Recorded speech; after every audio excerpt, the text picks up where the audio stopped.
Hi, Mad Mike. This is Sharp Pointy Things. Interesting one today. This is one I made. It is a reproduction of a Viking era knife based on excavations from Gotland. This is a common knife that pretty much everyone carried, and this was the style that was popular at the time.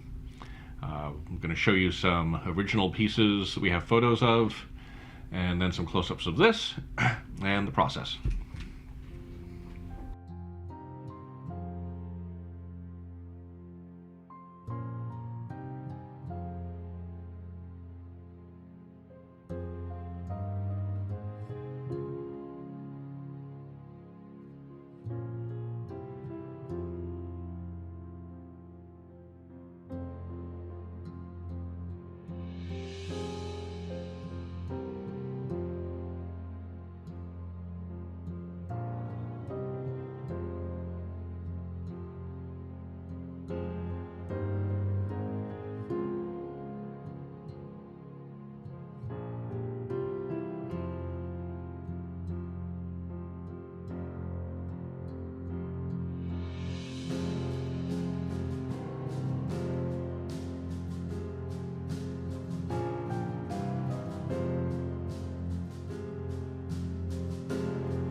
Okay, so we forged a billet here, and this was my oldest daughter's first forging project when she was 13.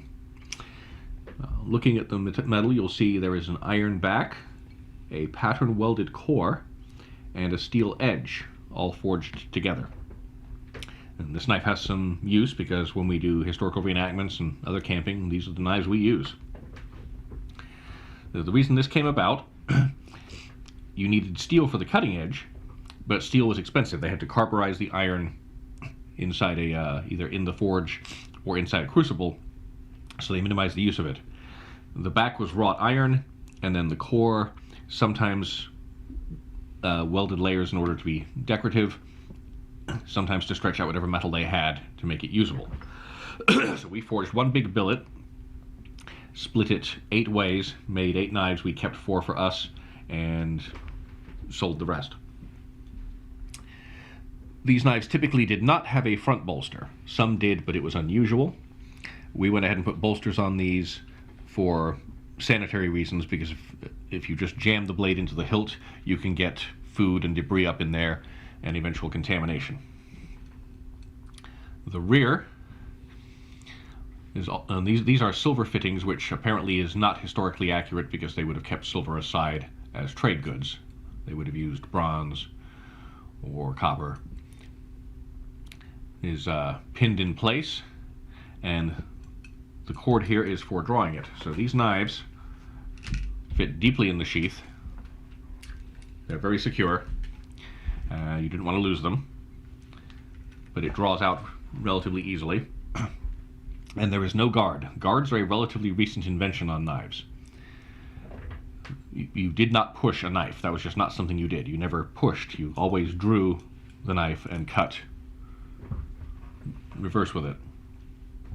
Now, the scabbard is wrapped leather, water-shaped to fit the knife, and then this is embossed brass. I made the embossing tool, stamps the markings, and it is riveted together with copper rivets.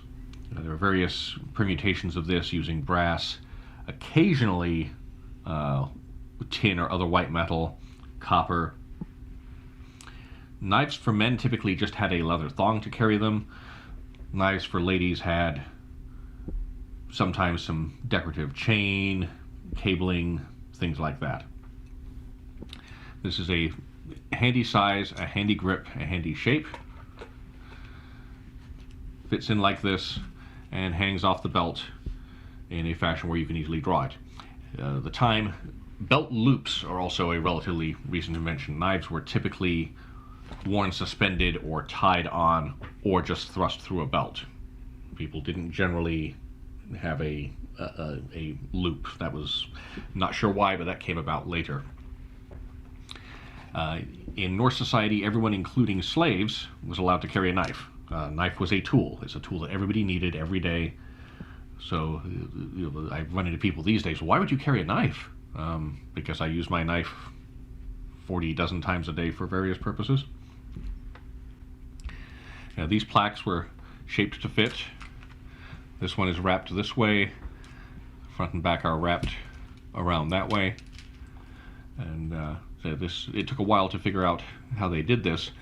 As with a lot of historical styles, it's puzzling when you look at it, but after you've learned how to do it, it makes sense. So this is very snug and consistent, and you can even tighten it up or replace those as you wish. And the new sheath is relatively easy to make.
So if you catch me in an event, you'll see me wearing something like this. My family, quite a few other people. This is an era that I'm particularly fond of. I do a lot of Viking era stuff, larger saxes, smaller knives. There's other things I've collected actually from that era, which we'll show over in a different episode. So, thank you for watching. So you know the drill below, like, subscribe, all that kind of stuff, so we can do more of these videos. The website is Sharp Pointy Things. It's largely custom stuff and vintage stuff. It varies from time to time, but these videos are meant to be informative. Thank you very much.